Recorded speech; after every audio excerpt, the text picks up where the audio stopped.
Good morning. This is Garry Glaub in Mooresville, North Carolina. Today we are on lesson 38 of the Acts of the Apostles, and we're covering Acts chapter 19, verses 21 through 41. This one's called Idolatry in Ephesus and Today. Ephesus was the most important city in that time in Asia Minor, and we tend to think of a different location when we see that region identified as Asia in the Bible. This is not China or Japan, but instead this is modern-day Turkey. At the time, polytheism was the most prevalent religious belief, and as Asia Minor was under the rule of the Roman Empire, the plethora of Roman and Greek gods was pervasive. Ephesus was known for the Temple of Diana, also known as Artemis, a goddess of the hunt, of wild animals, nature, and virginity. Most of us are familiar with the huge temple in Athens for the goddess Athena, called the Parthenon, which could be seen from any location within the city of Athens. This temple in Ephesus was 4 times the size of the Parthenon in Athens. It had 127 columns that were 60 feet high each, and the temple was so ornately carved that it was identified as one of the 7 wonders of the ancient world. Almost all of Ephesus has been restored today, but that does not include this temple. In addition, there was an amphitheater located adjacent to the temple, which is where the action in today's passage took place. That amphitheater could seat 25,000 people, and that has been restored today. Let's read our first passage. Acts chapter 19, verses 21 through 30 says this. When these things were accomplished, Paul purposed in the Spirit, when he had passed through Macedonia and Achaia, to go to Jerusalem, saying, After I've been there, I must also see Rome. So he sent into Macedonia 2 of those who ministered to him, Timothy and Erastus, but he himself stayed in Asia for a time. And about that time there arose a great commotion about the way. For a certain man named Demetrius, a silversmith, who made silver shrines of Diana, brought no small profit to the craftsmen. He called them together with the workers of similar occupation and said, Men, you know that we have our prosperity by this trade.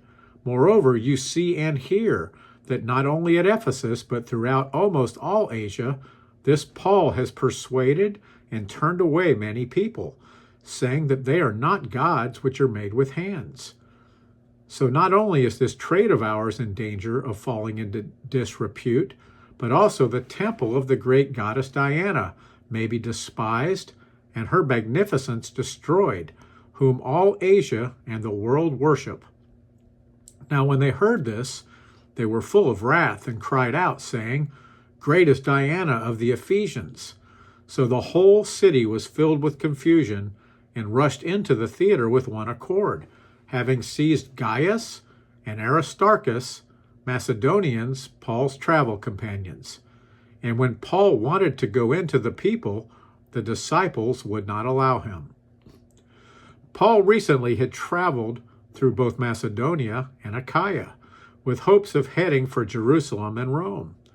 Today, Macedonia would be the northern part of the Greek peninsula, while Achaia extended to southern Greece. This is Paul's first mention of his desire to go to Rome, which is where he would be martyred. It sounds like Paul had just completed his first epistle to the church of Corinth, and he sent Timothy and Erastus to deliver that letter to the church. Paul mentioned his time in Ephesus in 1 Corinthians. 1 Corinthians 15:32 says this, If in the manner of men I have fought with beasts at Ephesus, what advantage is it to me if the dead do not rise? Let us eat and drink, for tomorrow we die. In 1 Corinthians 16:8, Paul also mentioned that he would remain in Ephesus until Pentecost, which was one of the 3 pilgrimage feasts in Jerusalem. Paul was in Ephesus during this riot, but was not at the amphitheater. This uprising occurred at the hands of people whose finances had been affected adversely by the teachings of Paul. People were turning away from the worship of Diana and turning to the worship of Jesus. And the teaching of Jesus had been spread to all Asia Minor. Paul encouraged people to worship the one true God and put away both idols and idol worship. Roman and Greek mythology includes stories of gods who came down to earth and interacted with people, often for love or lust. But all of these stories were fictional accounts. There was a real time when God came to earth as a man, and his mission was all about love.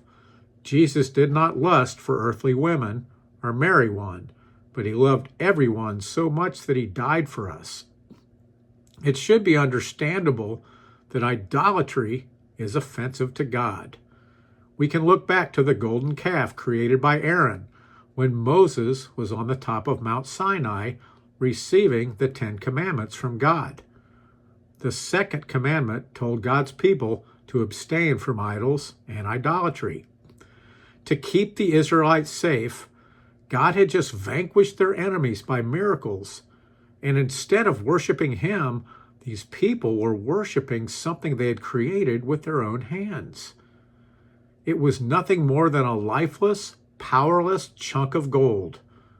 The psalmist who wrote Psalm 115 described the futility of worshiping idols.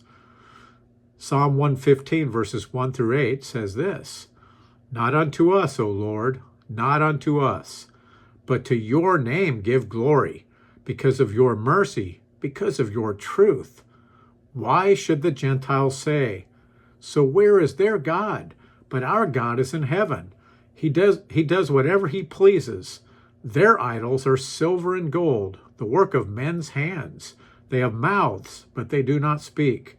Eyes they have, but they do not see. They have ears, but they do not hear.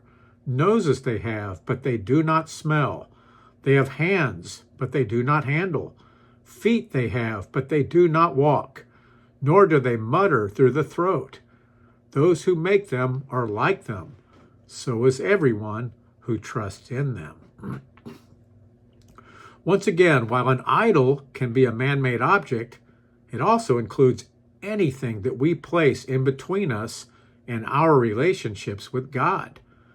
But what we can see in Ephesus is that the early church was attacked because of the pervasiveness of idol worship. This has not really changed in our lives today. The battle against God, against Jesus, and against Christianity always comes from Satan.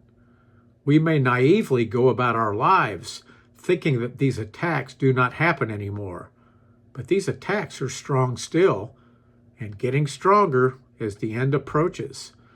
Ephesians 6 verses 10 through 12 says this, "Finally, my brethren, be strong in the Lord and in the power of his might. Put on the whole armor of God, that you may be able to stand against the wiles of the devil. For we do not wrestle against flesh and blood, but against principalities, against powers, against the rulers of the darkness of this age, against spiritual hosts of wickedness in the heavenly places. Therefore take up the whole armor of God, that you may be able to withstand in the evil day, and having done all, to stand." Our battle is against an enemy that we don't see with our physical sight. Powers, principalities, rulers of the darkness of this age, and spiritual hosts of wickedness in the heavenly places tell us that we are fighting against Satan and his host of demons. The apostles did not shy away from these battles, but faced them head on, even to their deaths. For the most part, we might be hated for our beliefs, but most of us are not in threat of martyrdom for our beliefs. But do we stand up as boldly to share the gospel? And are we willing to defend the words of God in the Bible? Let's read the last passage today.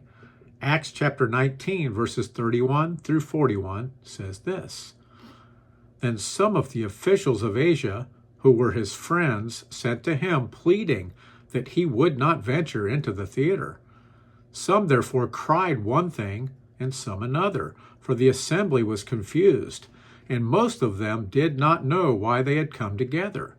And they drew Alexander out of the multitude, the Jews putting him forward. And Alexander motioned with his hand, and wanted to make his defense to the people. But when they found out that he was a Jew, all with one voice cried out for about 2 hours, "Great is Diana of the Ephesians."